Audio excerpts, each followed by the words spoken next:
अब देखो हमारा ना क्वेश्चन नंबर 1A नाम दिया है मैंने इसको, क्योंकि जो एनसीईआरटी में पेज नंबर 168 है ना, उसमें क्वेश्चन गिवन है ब्लू कलर में। फर्स्ट क्वेश्चन है चैप्टर 10 का कि define principal focus of concave mirror.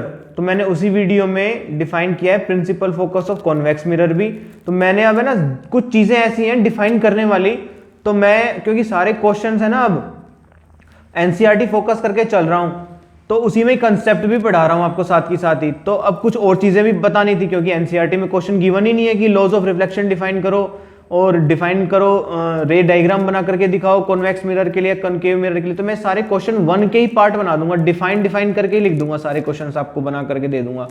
तो क्वेश्चन 1 तो हो गया हमारा, define principal focus of concave mirror, है ना। उसी में मैंने define principal focus of convex mirror भी बता दिया। अब सेम यहां पर मैं 1A बना दिया मैंने अब ये क्वेश्चन आपके लिए, डिफाइन लॉज ऑफ रिफ्लेक्शन। तो देखो अब हम इसको करते हैं, है ना। तो अब देखो मिरर के लिए ही होंगे ना laws of reflection, define laws of reflection in case of mirror, है ना। तो मिरर तो 3 है, आपको पता है, एक प्लेन मिरर है, मिरर 3 है आपके पास में, एक्चुअली में 2 है। मिरर शब्द की बात करें हम, मैंने आपको ये बताया है पहले, अब प्रीवियस वीडियो, मेरी फर्स्ट वीडियो जाकर के देखो।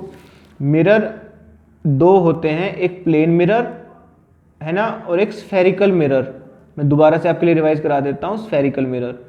अब स्फेरिकल मिरर भी आगे 2 होते हैं, एक कॉन्वेक्स मिरर और एक कॉनकेव मिरर, है ना। तो इन तीनों में ही अब ये लॉज ऑफ रिफ्लेक्शन हम जस्टिफाई करके देख लेते हैं। देखो होता क्या है, ये प्लेन मिरर है ना, प्लेन मिरर है, ये हमारी नॉन रिफ्लेक्टिंग साइड है। हमने लेफ्ट साइड को हमारी रिफ्लेक्टिंग साइड माना है तीनों केस में, प्लेन के केस में भी, कॉन्वेक्स के केस में भी और कॉनकेव के केस में भी। लेफ्ट साइड हमारी रिफ्लेक्टिंग साइड है, क्योंकि ऑब्जेक्ट हमारा लेफ्ट साइड में रखा है। तो अब देखो ऑब्जेक्ट रखा है, तो ऑब्जेक्ट इस तरफ से रेज सेंड कर रहा है ना। तो एक रे आ रही है इस पर, देखो हम इसको सुटेबल के लिए देखो, एक तो ये क्या है, ये हमारा रिफ्लेक्टिंग सरफेस है, ये वाली नॉन रिफ्लेक्टिंग सरफेस है ना। अब हम इस प्लेन मिरर के परपेंडिकुलर एक लाइन ड्रॉ कर लेते हैं, ये परपेंडिकुलर बना दिया हमने, इसको बोला नॉर्मल टू मिरर, क्योंकि नॉर्मल शब्द होता है परपेंडिकुलर के इस्तेमाल, नॉर्मल टू मिरर। ये एक लाइन है, मींस ये रे नहीं है कोई, मींस एक लाइट रे नहीं है ये, this is just a line, normal line to mirror. अब देखो कोई रे आ रही है ऐसे, ये एक रे आ रही है जो आ रही होती है ना मिरर की तरफ, उसको बोलते हैं इंसिडेंट रे। तो ये रे आ रही है और ये यहां मीट करेगी, है ना, यानी कि इस जंक्शन पे मीट कर रही है, इस पॉइंट पर मीट कर रही है जहां पर ये कट कर रहा है इसको।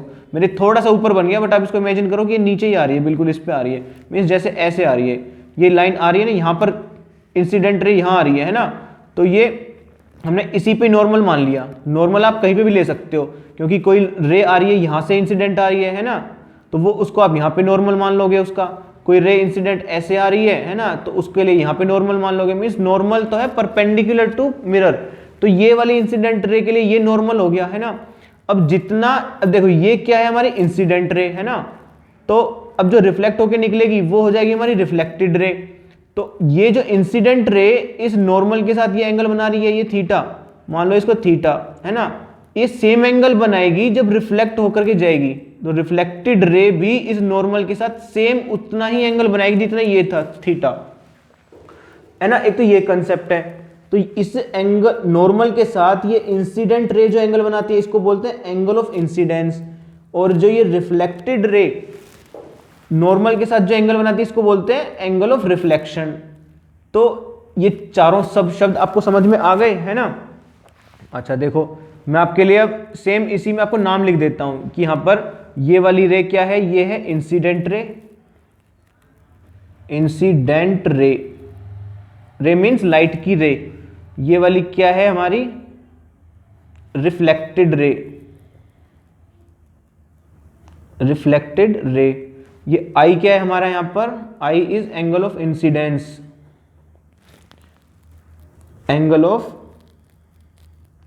Incidence, and this R is angle of reflection, है ना। अब देखो, अब मैं आपको बताता हूं कॉन्वेक्स और कॉनकेव के केस में। देखो पहले कॉनकेव ले लेते हैं, ये क्या है हमारा कॉनकेव मिरर है ना। तो इसकी हमने राइट साइड नॉन रिफ्लेक्टिंग बना दी और लेफ्ट वाली हम मान के चलते हैं कि रिफ्लेक्टिंग है। इस मिरर का ये पॉइंट क्या है, पी पोल है ना, ये इसका सेंटर ऑफ कर्वेचर आएगा यहाँ पर। सी और पी को मिला देंगे तो ये हमारी प्रिंसिपल एक्सिस बन गई है ना, this is known as principal axis. ये सब मैंने आपको एक्सप्लेन किया है प्रीवियस वीडियोस में, आप जाकर के देखो। प्रिंसिपल एक्सिस, ये हमारा सेंटर ऑफ कर्वेचर है सी, और इन दोनों के सी और पी पॉइंट के बीच में एफ पॉइंट है प्रिंसिपल फोकस।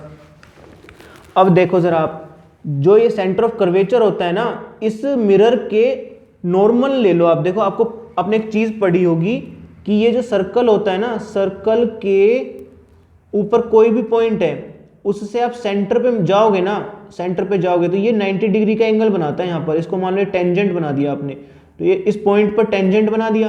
टेंजेंट बना करके ये जो पॉइंट सेंटर से मिलाते हो ना आप, ये 90 डिग्री पर होता है हमेशा। ऐसे ही ये कोई पॉइंट है, इस पर आप ये टेंजेंट ड्रॉ कर दो, ये टेंजेंट ड्रॉ कर दिया। अब इससे सी को मिलाओगे ना आप, तो ये 90 डिग्री पर आएगा, ये 90 डिग्री पर होता है एंगल।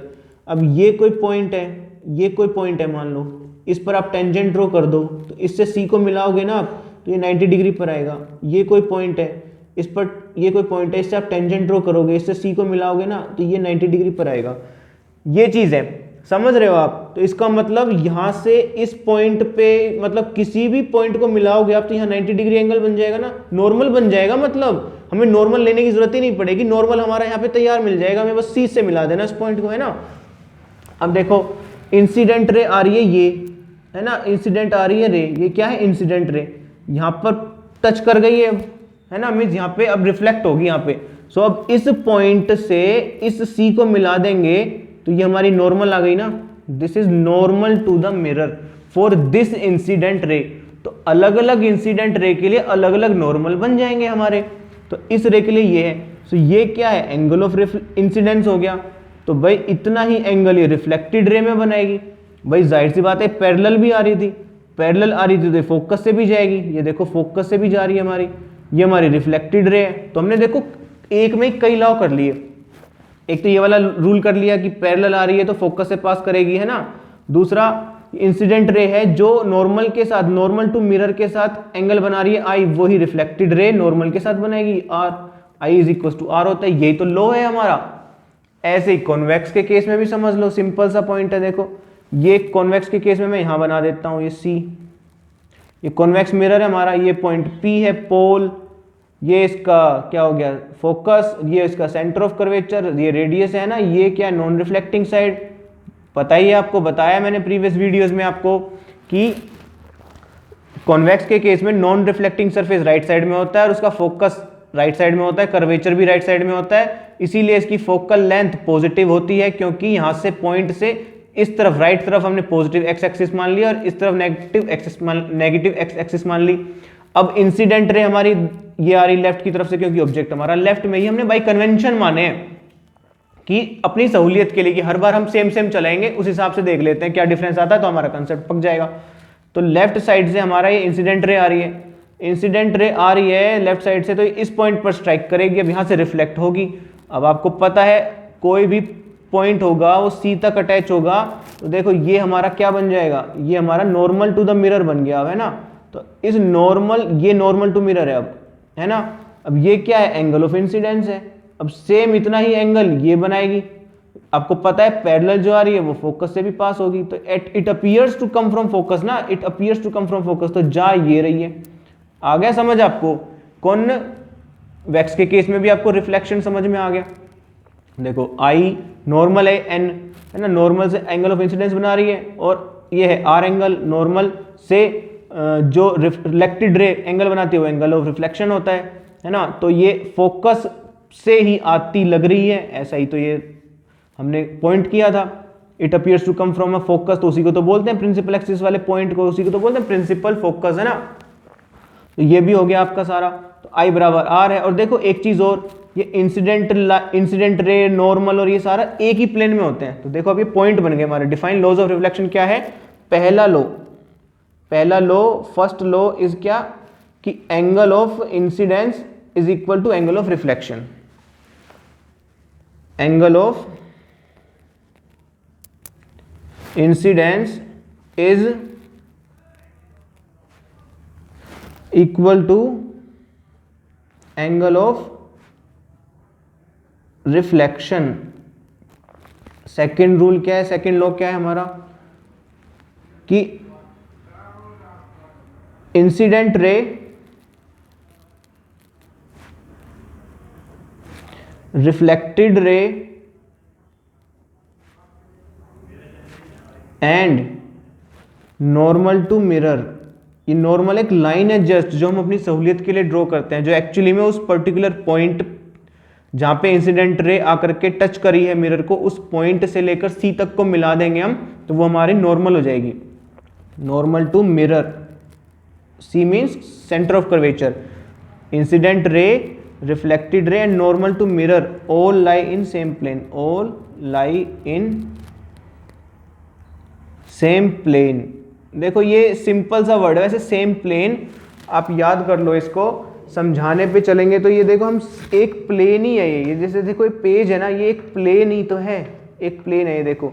अब इंसिडेंट रे और रिफ्लेक्टेड रे और ये नॉर्मल एक ही प्लेन पे तो है, ऐसा तो नहीं है कि इंसिडेंट रे ऐसे आ रही है इस प्लेन में, देखो आपको ऐसा लग रहा है ना आपकी तरफ आ रही है इंसिडेंट रे, ऐसा तो नहीं है ना कि इंसिडेंट रे आपकी तरफ आ रही थी और ऐसे रिफ्लेक्टेड रे कैसे जा रही है, ऊपर जा रही है ना, ऊपर जानी चाहिए रिफ्लेक्टेड रे। इंसिडेंट रे आपकी तरफ आ रही थी, ऐसे ऊपर जानी चाहिए ना, इंसिडेंट रे आपकी तरफ आ रही थी देखो ऐसे है ना, और रिफ्लेक्टेड रे कैसी होगी, ऐसे होगी ना, ऊपर की तरफ जाएगी, ऐसे जा करके आप ऐसे चली जाए, है ना, समझ पा रहे हो बात को। इंसिडेंट रे आपकी तरफ आ रही थी ऐसे, ऐसे जा करके रिफ्लेक्टेड रे ऐसे जानी चाहिए ना। अब इसको देखो मैं साइड लेटरल व्यू से दिखाता हूँ, ऐसे है ना, इंसिडेंट रे ऐसे आ रही है, लेटरल ये क्या बोलते हैं, ये रिफ्लेक्टेड रे ऐसे जानी चाहिए, ऐसे जा करके ऐसे चली जाए। अब इसको वापस से देखो फ्रंट व्यू से, ऐसे जानी चाहिए थी इंसिडेंट रे और रिफ्लेक्टेड रे ऐसे होनी चाहिए थे एक ही प्लेन में, है ना, दिख रहा है पेन और फिंगर आपको, एक ही प्लेन में है ये, ऐसे बीच में यहाँ पर ये है नॉर्मल टू मिरर। तो अब देखो आपको तीनों चीजें दिख रही है ना, ये नॉर्मल, ये पेन से ले लेता हूँ, देखो पेन से नॉर्मल हो गया, incident ray normal and this मेरी इंडेक्स फिंगर राइट हैंड की, ये क्या है reflected ray, all lie in same plane, दिख रहा है आपको एक ही प्लेन में है ये। ऐसा नहीं है कि इंसिडेंट रे ऐसे है और रिफ्लेक्टेड रे है, ऐसे नहीं है, ऐसे ये गलत हो जाएगा, तीनों एक ही प्लेन में होने चाहिए ऐसे, ये इस तरह से आप ऐसे देख लो, लेटरल व्यू से देख लो या ऐसे देख लो, all lie in same plane. I hope it is clear for you now. अब इससे ज्यादा तो मैं इसको समझा भी नहीं सकता 3D में, आपको थोड़ा सा इमेजिनेशन भी यूज करनी चाहिए अपनी। आई hope it is clear for you now.